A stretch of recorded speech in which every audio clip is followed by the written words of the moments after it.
My mother and father come from Paradise, Kentucky. It's in western Kentucky. It sits in Muhlenberg County. There's a song that I wrote for them.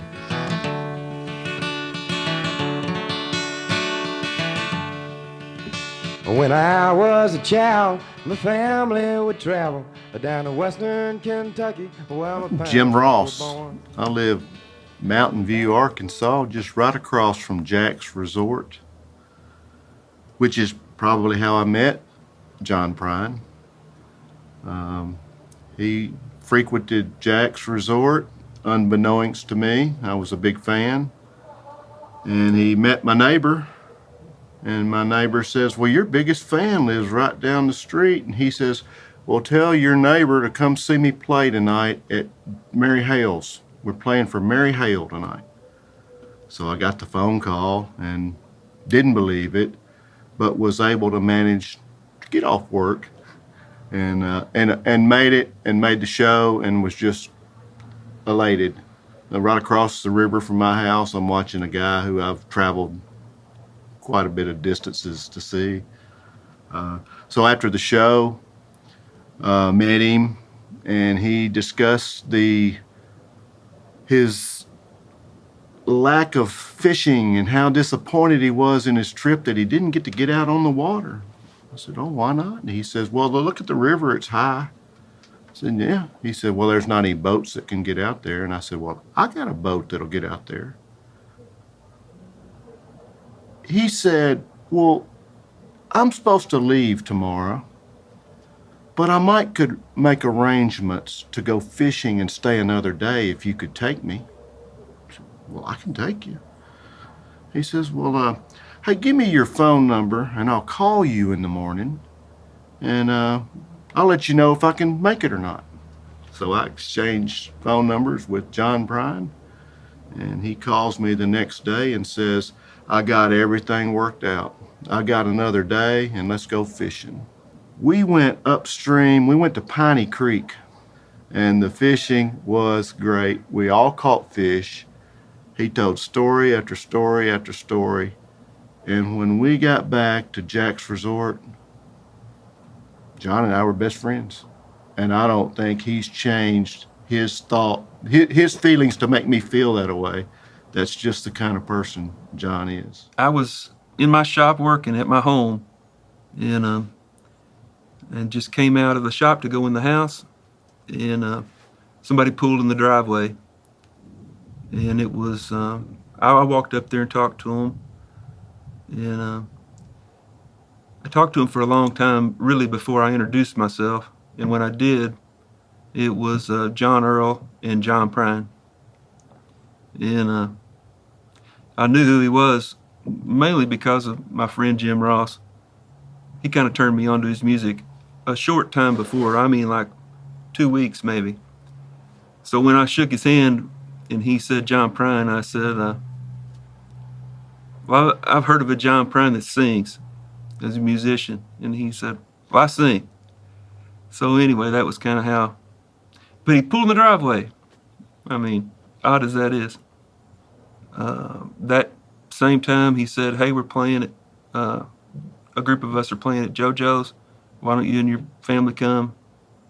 But that was how we met. He just made a right turn in the driveway. So we took him fishing that next day. Day after I met him, we just hit it off. I mean, really, it seemed like we'd known each other a long time. And I mean, as soon as the day was over, he gave me his phone number, you know. Well, I'm sorry, my son, but you're too late in asking. Mr. Peabody's coal trainers hauled it away. Well, John was born in Maywood, Illinois, a suburb of Chicago. And his dad and older brother came to Mountain View, I understand, for the folk music. It's what they first brought him down, was for the folk music, and then they started coming for the river. And as a young boy, he would ride down with his older brother and his dad and come to Jack's Resort. And that's where he's been coming most all of his life. Once he liked something, he didn't change much. He, if he was attracted to something, he stuck with it and liked the same things. I mean, he would eat the same things. You know, it was just, he was like that. He, you know, stage rituals and different things were always the same. I think he even carried the exact same amount of change in his pockets when he went on stage. You know, nickels and dimes or whatever. Interesting. I've never. And John is the type of person that doesn't try something one day and then try something different. He sticks with whatever he tries. And for example, Jack's Resort, he's been coming for years and came till the very end. He always liked to go to JoJo's, and he loved all those people down there. Jack and Mary Hale. The only reason he played a show down there was Mary Hale, and she would get her friends together, and he would get his buddies together, and they would go over there and play in her basement. At times it moved to the restaurant, but it would get kind of out of control, and there would be a lot of people show up. Sometimes it almost filled the restaurant. So they moved it back to her basement, and that was pretty special. But he really loved her, and that was a big deal for him, Mary Hale. And we left a bunch of stuff at my house. He always did that. Like it got to be kind of crazy. He traveled with everything you can imagine, including ketchup and mustard and silverware. just always had anything he could possibly need. You know, ant spray or wasp spray. It was in a box in his car, and he moved into room number 7 at Jack's with it every time he came. We've been coming here forever, and I believe, and this is just what I can remember, but I believe he first came in here when he was 14. I think they had their mother's side of their family reunions here sometimes down at Jack's. But I think that's where he first played. He told me that when he was 14 years old, he stood out in front of the rooms there and played music for anybody that would walk by. So I think that's the first real place he had any sort of audience outside of the mirror, you know. He was very, very gracious. He didn't expect to be recognized. He didn't mind being recognized, probably thoroughly enjoyed being recognized in civil ways. And he was treated, the people that knew him and saw him treated him with the most respect possible. The ones that didn't know him got to meet a heck of a guy who they just wondered who was that guy. That's just how John was. That's how he interacted. He could tell you the row number and the aisle of Walmart, where everything was located. He knew the ice cream section very well. He loved Walmart. He went up there, you know, and I don't know, if he had to go get a bag of ice in Walmart, he'd be in there for 30 minutes. I always went in. I always said, "Can I go get it? I'll be happy to get that for you. You could just wait in the car, you know, because it would take 30 or 45 minutes at least."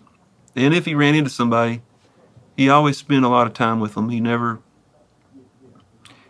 slighted anybody that wanted to have a photo or say something to him. I attended a little dinner one night at John's house. John Earl is John Prine's closest friend. And John Earl and I went to John Prine's house to make Super Bowl chicken. So we're in the kitchen and we're making chicken and we're getting ready and everything's going, and John and I are doing mashed potatoes. So he decided he'd do the cutting and the trimming, and he wanted me to peel. So I'm peeling potatoes in John's kitchen with him. He's cutting and he cuts his finger. I said, "Oh no."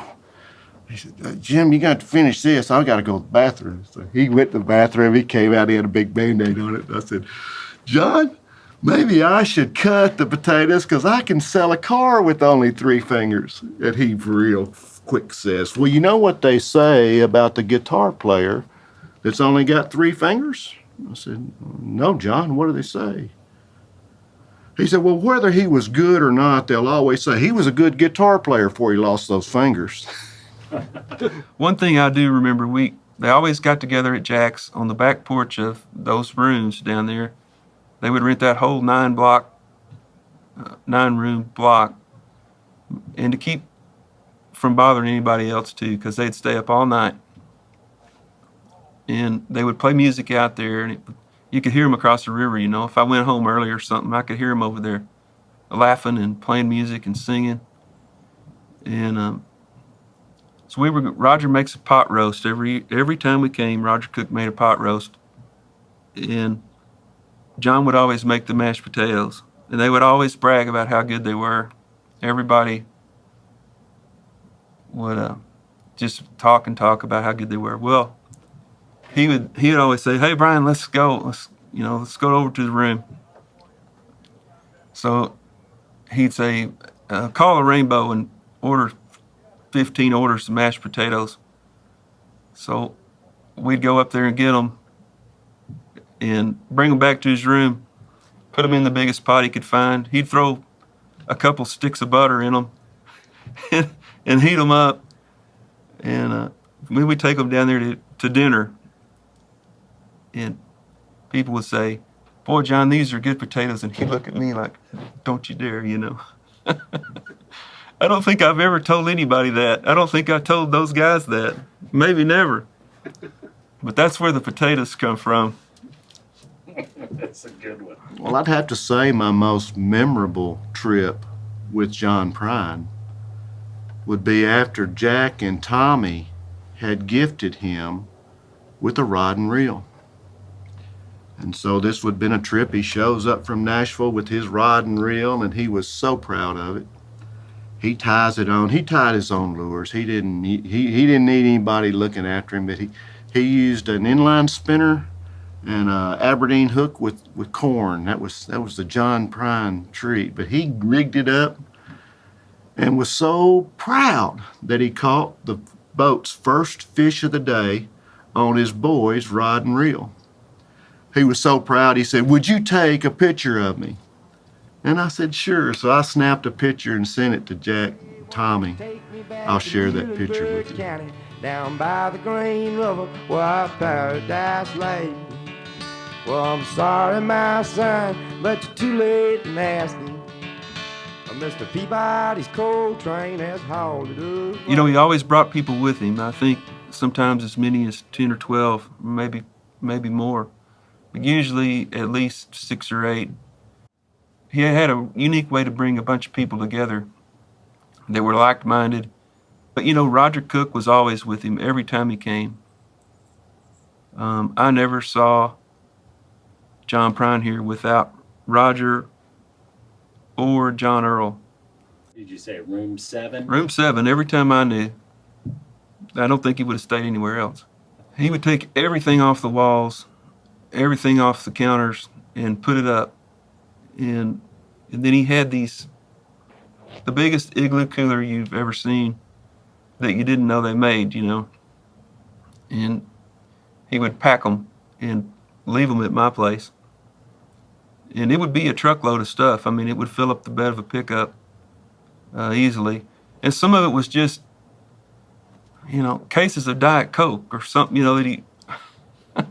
But a lot of it was different pictures, different lamps, you know, things that he enjoyed about the area that he'd picked up at, you know, the antique malls here in Mountain View. Mainly, they would go up there every time and go through the Rainbow Antique and all of them, and they would pick up something. He always came in the springtime and in the fall, usually around his birthday. In October was October the 10th, I think. And then he was always here the first part of June. And he came a week at a time. I got to spend a whole week with him you know, twice a year ever since he pulled in the driveway. One time he came three times, brought his boy Jack, and I got to spend the day with them. It was really cool to watch him interact with his son, and you know, he kind of acted like a big kid anyway, but especially that day, they were a couple kids in the boat, you know. Pretty neat experience. You know, he fished a lot here, and he loved it. And I always thought he was a good fisherman. Yeah, we always caught fish. If somebody asked us how many we caught, I'd always kind of look at him, you know, and I'd always let him answer. Because if I said 6, he would have said, we caught 8, actually, you know. But he always seemed to add a few to it. And I let him. That's funny. Yeah. Fiona Prine graciously allowed Roger cook some of his ashes with the request of spreading them in the White River. So there were 9 of us, 2 from here, myself and Brian Holmes, and there were 7 professional musicians from all over the world that came here. We sent 2 boatloads upriver, got up there and tied our boats off, and honored Fiona's wishes floating down. Brian Holmes' wife, Savannah, had the forethought of getting us a dozen yellow roses. So after we paid our respects, we each dropped a rose, and then we dropped a rose for John Prine, and we dropped a rose for Savannah and Jeremy, Brian's wife and daughter, and floated about 3 miles downriver.